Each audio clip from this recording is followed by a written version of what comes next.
kó ṣe definition tí ń jẹ́ taqwa ìbẹ̀rù Ọlọ́run. Imam Ali wa ní òun náà ní al-khawfu min al-jalil ọgbọ́ al-khawfu min al-jalil ta'arifu ti Imam Ali nù ohun tí ń jẹ́ taqwa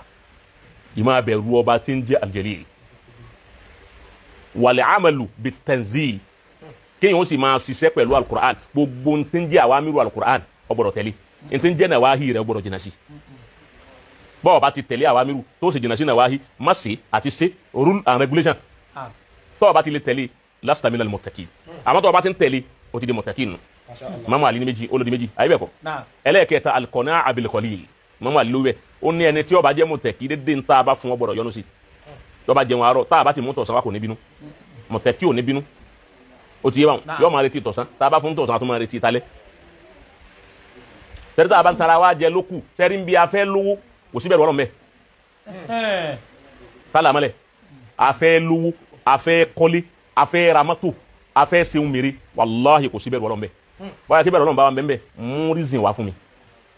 sọ ẹnìkan tó lówó tó kọ́lé tó ní mọ́tò tí ń lo ntọ́ da tí ń jẹ ntọ́ da tí gbogbo nǹkan rẹ̀ da tó wá já sí wípé nǹkan oní nǹkan ò sí nínú nǹkan yẹn directly or indirectly ó lè pọ̀ ó lè má pọ̀ kò sí ọgbọ́n tó fẹ́ dá ayakumullah ọgbọ́n àgbọ́yé bàbá kò sí ọgbọ́n tó fẹ́ dá àmọ́ ẹni tó bá ti wí pé òun ọ̀fẹ́ rin pé wá yìnrìn ayé níjọ́ tọ́lọ́ ń bá ní rí jíjẹ níjọ́ tẹ́bi ọ̀pá mi níjọ́ tí ń yòó tó bá yẹ pé ìnira ní fi ń lò ó tí ara ní tí ó sì kíbò sí tí ń ṣe bẹ́ẹ̀ ó súnmọ́ kírú ẹni báwọn ó tètè bọ́ sí ibi daraja taqwa torí gbogbo àwọn nǹkan tí ó máa mú kọsẹ̀ tí ó máa dá ìmánì rẹ̀ padà ó ti gbé kúrò níwájú rẹ̀ olóhùn nídìí rẹ̀ wọn fẹ́ kankan àmọ́ pé hubbu dunya rasu kulli khati'a anabi ló bẹ anabi ní ìfẹ́ mo fẹ́ láyé mo fẹ́ kọ́lé mo fẹ́ ṣe gbogbo nǹkan báyìí anabi òun ni o àkórí gbogbo tí ń jẹ́ ẹ̀ṣẹ̀ láyé ibẹ̀ lẹ́ṣẹ̀ wa so ojú ọ̀nà ẹ̀ṣẹ̀ òun ni gbogbo wa wà lónìí ibẹ̀ la ti ń jẹ ibẹ̀ la ti ń mu ibẹ̀ la ti ń wọṣọ ibẹ̀ la ń sùn sí ibẹ̀ la ti ń wẹ̀ ibẹ̀ la ń gbé. bàbá kò ì ṣe má ṣe kò sì ṣe má ṣe ilé ò ṣe má kọ́ yóò dáa fún ọ mọ́tò ò ṣe má rà aṣọ gidi ò ṣe má wọ̀ nítòsí tó da ò ṣe má jẹ. karamakumullah ọ̀sà so ṣe wá rí wípé tí kì í bá ṣàánú Ọlọ́run ó ti yé báwọn la fi lè rí ojú rẹ̀ Ọlọ́run àánú rẹ̀ la fi lè rí ojú rẹ̀ àmọ́ àdìsáàfù ojú rẹ̀ torí kébi tó gbójú rẹ̀ sí kọ́ yìí. Allahu akbar gbọ́ yòrò ayé ibẹ̀ kọ́ Ọlọ́run ò sí bẹ́ẹ̀ ìbẹ̀rù rẹ̀ ibẹ̀ ló fi sí tó bá mú wá ẹni tó bá jẹ́ olùbẹ̀rù Ọlọ́run arú ní. irú ni àwọn ọlọ́mọ ànábì wàsúlì sí ìlú sallallahu alaihi wasallam àtàyẹkùlà rasul walladhina amanu ma'ahu mata nasrullahi ala inna nasrallahi qarib. àwọn àṣìbùtún àǹtẹ̀dìkúlù ìjànàtà. Ọlọ́run ní àmọ́ àṣìbùtún ẹ̀ ń fẹ́ bẹ́ẹ̀. àǹtẹ̀dìkúlù ìjànàtà ẹ̀yin náà fẹ́ wà lìjánná ẹ fẹ́ wà nínú àwọn al-muttaqun. walamma ya'tikum mathalul ladhina khala'u min qablikum. àwa fún yín ní àní ẹ̀wọ̀ ya'tikum mathalul ladhina khala'u min qablikum. àwa fi fídíò àwọn tí wọ́n ṣáájú yín àwọn tí wọ́n jẹ́ muttaqina tẹ́lẹ̀ fẹ́ jọ wọn àwọn ẹni ire tẹ́lẹ̀ fẹ́ jọ àwọn àfa ńlá ńlá tẹ́lẹ̀ fẹ́ jọ àwọn ẹni tòótọ́ tẹ́lẹ̀ fẹ́ jọ àwa fi fídíò nù lé wọn hàn yára pé wọn ọ̀rẹ́ lé. mi ń kọ́bùlì kún. wọn ò kún lé wọn ọ̀rẹ́.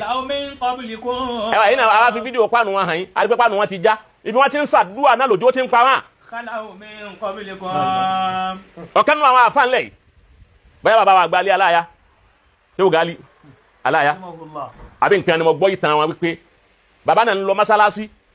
wọ́n wá di páànù lé ẹnìkan tó já nínú àwọn ará àdúgbò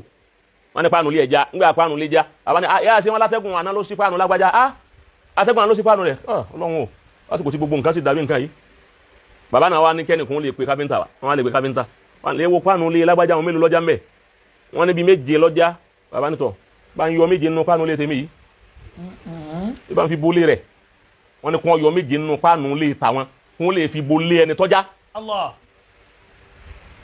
Pàmìntà wáyọ méje wáyọ páànù méje ó lè fi bò tọ́ wọ́n wá dé tọ́ wọ́n ní wọ́n kà bá tán iṣẹ́ ni kí ló dé lálọ́ bàbá wọn wá júwe wọ́n wá lè bá bàbá wọn dé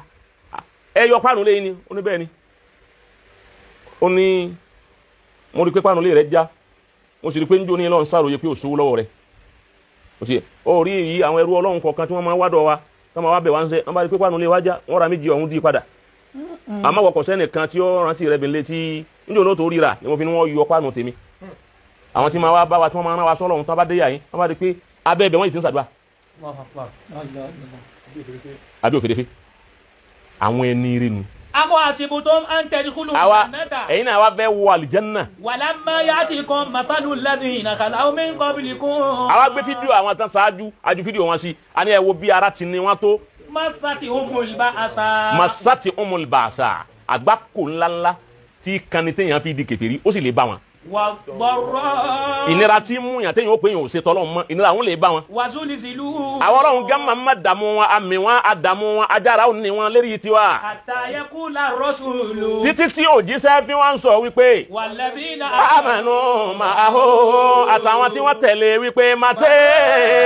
nasirullahi ìgbà wọ́n wá lára sí Ọlọ́run ó dé ala inna nadirallahi qarib. ẹ wo bí tára ni wọ́n tán fi ń pè wọ́n Ọlọ́run ara yìí kún nira yìí pọ̀ ẹni tí ó bá jẹ́ mọ̀tẹ́kì yóò rí nira tí ó fi wá di pé Ọlọ́run kí ló dé nira yìí pọ̀ púpọ̀ èèyàn mẹ́rin lọ́wọ́ kò tí ń wà nira mọ́ ìdẹ̀kùn ni kó wá ń wá fáà fi ń ṣe fáàrí wípé ibi táwa bá dé ìyá kan ò lè jà wá mọ́ àti lówó débi fáàrí tòsí mọ́ owó tí wọ́n ń ṣe fáàrí kó o ti ní ò lè tòsí mọ́ òsì ń làwọn àfáà àtàná làwọn fẹ́ láwọn fowó ẹ̀bú afá owó táwa fi ń ṣe fáàrí lónìí pé Ọlọ́run kẹwàá dé ń dìjà fàyè àti ní owó àti bọ́kù ònú òsì tọ́wá yẹ pé tówó ni ẹgbàgbé ẹ̀ ọ̀rọ̀ tówó ti kú ònú ọ̀rọ̀ wa ọ̀rọ̀ pa afẹ́ náwó afẹ́ sẹmọlúwàbí àti èyàn ti kú nínú ọ̀rọ̀ wa nǹkan mi ni ẹ wí àfáà ní wíbàmù ọgbọ́n àfáà ní wíbàmù tó wọ́n pè lẹ́ni Ọlọ́run ọgbàgbé wípé Kárúnà ní tó jù bẹ́ẹ̀ lọ gbogbo tó ní àtò wa kasafna bihi wa bidari ila arda àti owó rẹ̀ àti gbogbo nǹkan rẹ̀ àtẹ̀rí ọgbọ́n akramakumullah. inna Qarun yẹn sáré yà síbẹ̀ ẹ padà wá kánà mi